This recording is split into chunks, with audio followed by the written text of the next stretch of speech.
You can order the fender used in the video on the CarParts.com website via the link in the description. Turn off your vehicle's ignition. Set the parking brake. Pull the hood release handle and open the hood. In order to change the fender on your vehicle, you need to remove the grille assembly, the headlight, and the bumper cover. To do so, we recommend watching these videos. How to replace the grille assembly Dodge Ram 1500. How to replace the headlight assembly Dodge Ram 1500. How to replace the front bumper cover Dodge Ram 1500. Loosen the wheel lug nuts on the side of the fender you want to replace. Lift the front of your vehicle. We strongly suggest watching our video on how to jack your Ram 1500 safely before carrying out this step. Place the vehicle on the jack stands. In order to change the fender on your vehicle, you need to take off the wheel to gain full access. Don't forget to put the wheel under the vehicle. Now you need to remove the mudguard. Unclip the ABS sensor cable retaining clip behind the mudguard. Using a ratchet and an 8mm socket, unscrew the 3 mudguard retaining screws. Next, remove the mudguard. Using a Phillips screwdriver, loosen the screw attaching the mudflap to the fender. Then, remove it. You now have access to the 2 screws attaching the fender to the underbody. Brush the 2 screws and spray them with penetrating oil.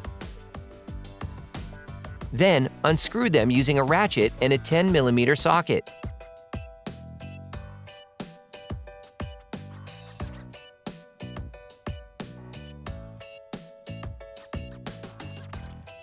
Hey, it's Alex from CarParts.com. If you enjoyed this video and want to support us, like, comment, and subscribe. Okay, back to work. In the wheel arc, shift the insulating foam and, using a ratchet, an extender, and a 10mm socket, unscrew the fender retaining bolt.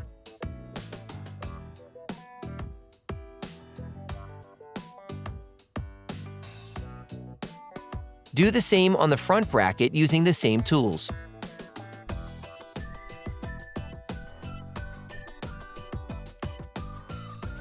Open the door. Next, unscrew the retaining bolt in the door opening using the same tools. Using a ratchet and a 10mm socket, unscrew the first fender retaining bolt situated along the hood. Then, unscrew the 2 central bolts using a ratchet and a 13mm socket.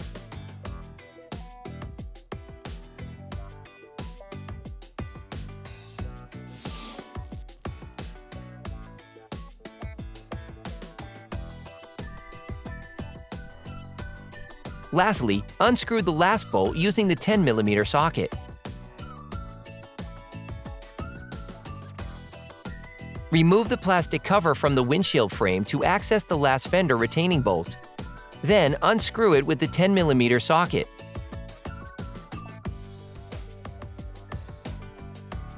You can now remove the fender. You can order the fender used in the video on the CarParts.com website via the link in the description. Put the new fender in position on the vehicle. Start by reinstalling the retaining bolt at the base of the windshield frame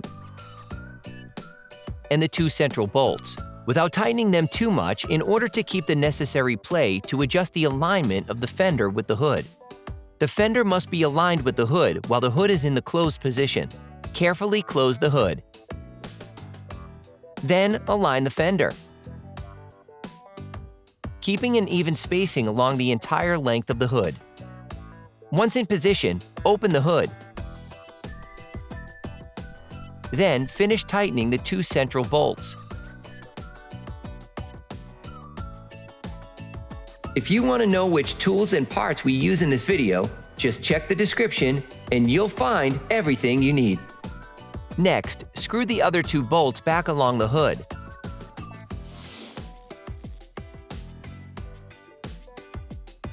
Loosely screw the bolt back onto the bracket.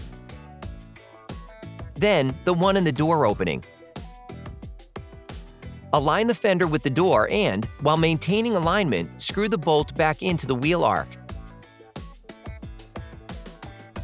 Put the insulating foam back in place. Then, finish tightening the bolt in the door opening, followed by the bolt on the bracket and the bolt at the base of the windshield frame. You can now screw the two retaining bolts back onto the underbody. Put the mudflap back in place. Then, retighten the screw. Put the mudguard back in place. Then, tighten all the screws. Clip the ABS sensor connector back inside the mudguard. Then, you will be able to put the wheel back on your vehicle. Put the car back on the ground and block the wheel properly. Put the bumper cover back in place. Put the headlight back in place. Put the grille assembly back in place. Operation complete.